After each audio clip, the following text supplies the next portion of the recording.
اگلا موضوع ہے اطمینان، یعنی سکون، ٹھہراؤ. یہ نماز کا رکن ہے، نماز کا حصہ ہے. حضرت ابو ہریرہ رضی اللہ عنہ سے روایت ہے کہ ایک شخص مسجد میں داخل ہوا.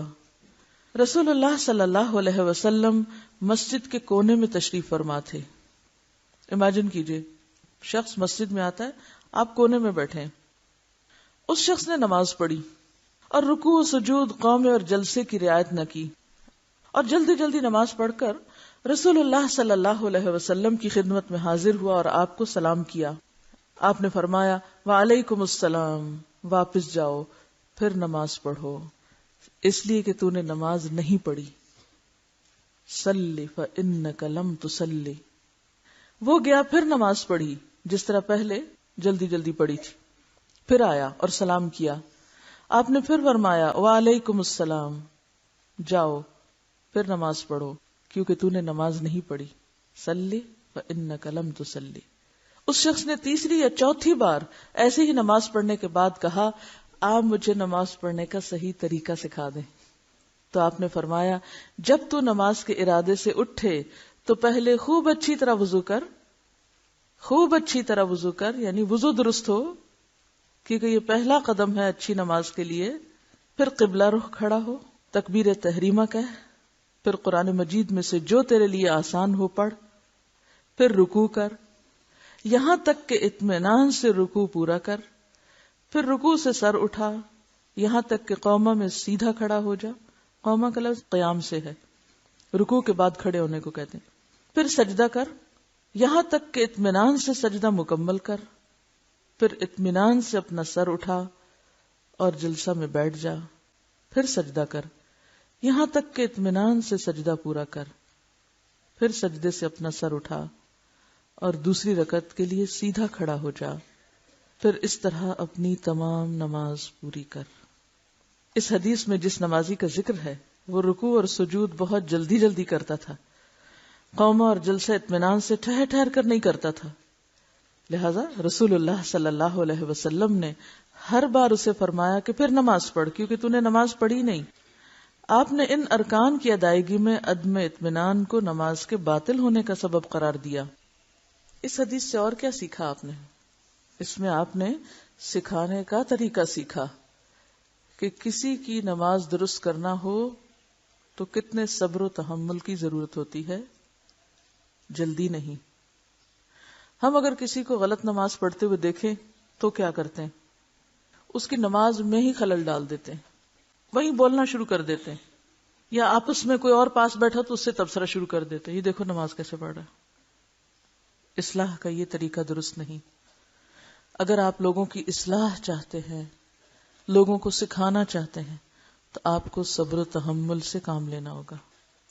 کیونکہ جب کوئی شخص غلط کام کر رہا ہوتا ہے تو اس وقت خود کو روکنا بہت مشکل کام ہوتا ہے. اب آپ دیکھیں کہ ایک دفعہ فرمایا پھر جا کے پڑھ لو، تم نے نماز نہیں پڑھی. وہ پھر جاتا ہے وہی کچھ کرتا ہے، دوسری بار، تیسری بار، چوتھی بار، اور پھر وہ خود پوچھتا ہے. تو اس سے کیا پتہ چلتا ہے کہ سکھانے سے پہلے آپ نے سیکھنے والوں کے اندر ایک تڑپ پیدا کی، ضرورت پیدا کی، ایک بالکل فطری انداز سے سکھایا. ہمارا انداز کیا ہوتا ہے؟ کوئی سیکھنا چاہے یا نہ چاہے، کوئی جاننا چاہے یا نہ چاہے، ہم زبردستی اس کے سر پہ مسلط ہو جاتے ہیں، دلائل کے انبار لگا دیتے ہیں، اور اسی کو جہاد اکبر کہتے ہیں. ہم لوگوں کے پیچھے پیچھے بھاگ رہے ہیں اور لوگ آگے آگے بھاگ رہے ہیں. تو یہ حکمت کے خلاف ہوتا ہے طریقہ.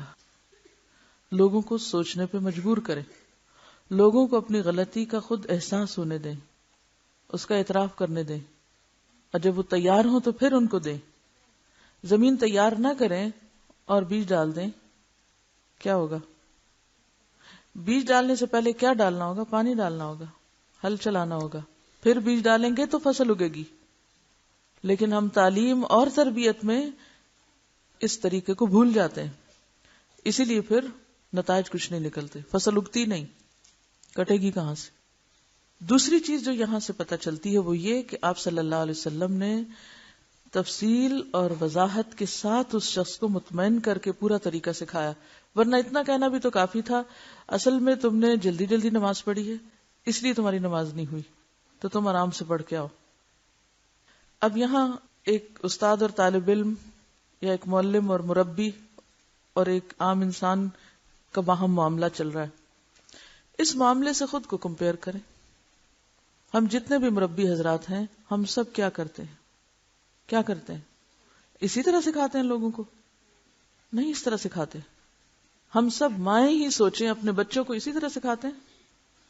ایک سے دوسری بار بچہ کام خراب کرے تو پھر زبان سے نہیں، بعض ماؤں کو میں نے دیکھا ہے ہاتھوں اور جوتوں سے خبر لے رہی ہوتی ہیں، اور نتیجہ کیا ہوتا ہے؟ کچھ بھی نہیں۔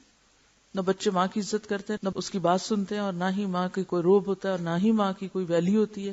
ہم نے تو اپنی عزتیں خود اپنے ہاتھوں خراب کی ہیں، اور یہ سب بے صبرا پن ہے نا، بنیادی طور پہ بے صبرا پن ہے۔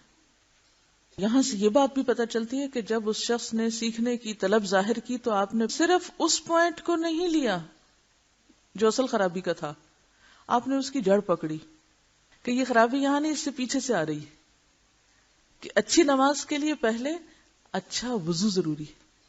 تو آپ نے وضو سے ابتدا کی کہ وضو اچھا کرو، یعنی آپ نے اس شخص سے جو بار بار ایک ہی چیز کرنے کو کہا، حالانکہ وہ غلطی ہی دہرائے چلے جا رہا تھا، تو بھی آپ نے صبر سے کام لیا۔ اور یہ انتظار کیوں کیا؟ کہ وہ شخص خود اپنی غلطی کو جان سکے۔ ایک ہوتا ہے ہم کسی کو اس کی غلطی بتاتے رہیں، اور دوسرا کیا ہوتا ہے کہ اس کو ایسے پوائنٹ پر لے آئیں کہ وہ مان جائے کہ ہاں یہ میری غلطی ہے۔ اس میں وقت لگتا ہے، صبر چاہیے ہوتا ہے۔ جب آپ کسی کو بتاتے ہیں یہ غلطی یہ غلطی یہ غلطی، تو بعض اوقات تو اس کو سمجھ بھی نہیں آتی کہ کیا غلطی، اور جب صبر کے ساتھ آپ معاملہ کرتے ہیں تو دوسرا شخص خود دیکھ لیتا ہے کہ کہاں غلطی، اور یہی تعلیم پھر مستقل طور پہ اثر انداز ہوتی ہے اور وہ کردار میں جم جاتی ہے۔ جو کام جتنی جلدی ہوتا ہے اتنی ہی جلدی ختم بھی ہوتا ہے۔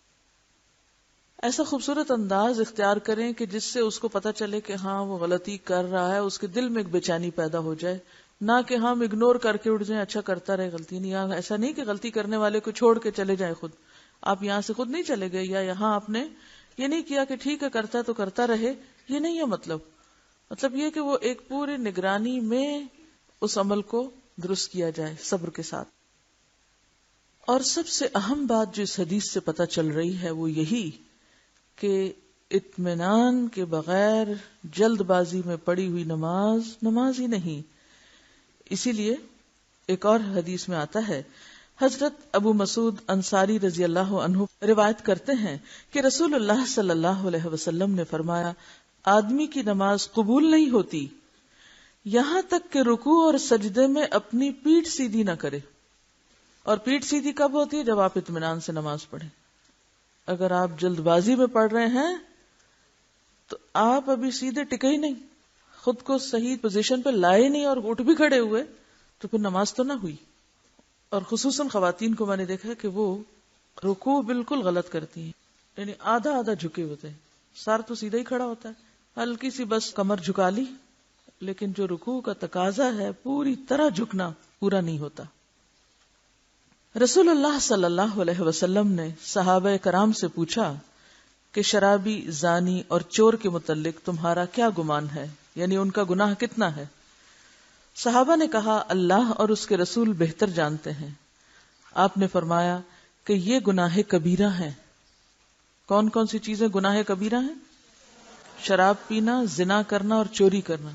ان تینوں کو ایک مقام پہ آپ لائے ہیں، ذرا سوچئے، اور ان تینوں کی سزا بھی بہت سخت ہے، حد جاری ہوتی نا۔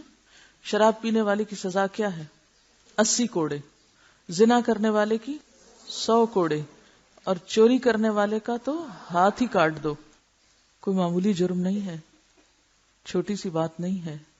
اور آپ سوچیں کہ ایک چور کسی کی معمولی سی چیز چرا کے کس طرح اپنی آخرت برباد کرتا ہے، کیونکہ یہ جو کبیرہ گناہ ہے نا، اور خصوصاً حقوق العباد میں کمی، مثلا شراب تو خود اپنے ہی حق میں کمی ہے، زنا بھی اگر 2 لوگوں کے موافقت سے ہو رہا ہے تو اس میں حقوق العباد کی بات نہیں آتی، لیکن چوری تو کبیرہ گناہ بھی ہے اور پھر حقوق العباد میں بھی زیادتی ہے۔ تو آپ کو معلوم ہے کہ حقوق العباد اس وقت تک معاف ہو ہی نہیں سکتے جب تک کہ وہ بندہ معاف نہ کرے. اور آپ نے جس کی کوئی چیز چرائی ہو وہ معاف کر دے گا آپ کو جبکہ آپ نے اس سے معافی بھی نہ مانگی ہو. اور پھر اس توبہ میں یہ بھی شامل ہے کہ جو کسی کا نقصان کیا اسے واپس لوٹایا جائے، ورنہ قیامت کے دن کس چیز سے دینا پڑے گا؟ اپنے اعمال سے، اپنی نیکیوں سے. آج آپ نے کسی کی دنیا کی کوئی چیز اٹھا لی تو کل قیامت کے دن جو آپ کی دن بھر کی عبادت ہو وہ اٹھا کے اس کو دے دی جائے جبکہ آپ ایک ذرے ذرے نیکی کے محتاج ہوں تو کیا حال ہوگا؟ بعض لوگ صرف ایک نیکی کی کمی کی وجہ سے دوزخ میں پھینکے جائیں گے. ایک نیکی کی کمی. وہاں انسان کو کتنی شدید ضرورت ہوگی کہ اپنے آپ کو آگ سے بچا سکے. تو کیا ہم اس دن افورڈ کر سکتے ہیں کہ ہم کسی کے حق میں زیادتی کر کے اس کو اپنی نیکیاں دے دیں اور خود جہنم میں پہنچ جائیں؟ کتنا بڑا ظلم ہے اپنے ساتھ. آپ نے فرمایا کہ یہ گناہ کبیرہ ہیں اور ان میں سزا بہت ہے، اور کان کھول کر سنو، بہت بری چوری اس آدمی کی ہے جو اپنی نماز میں چوری کرتا ہے. دنیا کا مال چرانا تو ہے ہی سزا کے لائق، یعنی توبہ کے بغیر ایسے گناہ معاف نہیں ہوتے. اور اس توبہ میں شرط ہے کہ وہ چیزیں لوٹا دی جائیں جو چوری کی ہوں. لیکن اس سے بھی بدترین چیز کیا ہے؟ نماز کی چوری. کبھی سوچا ہم نے کہ ہم کتنا بڑا جرم کرتے ہیں ادھورے ادھورے رکوع اور سجدے کر کے؟ صحابہ نے کہا وہ کس طرح؟ فرمایا جو نماز کا رکوع اور سجدہ پورا نہ کرے وہ نماز میں چوری کرتا ہے. یہ موطا امام مالک کی روایت ہے.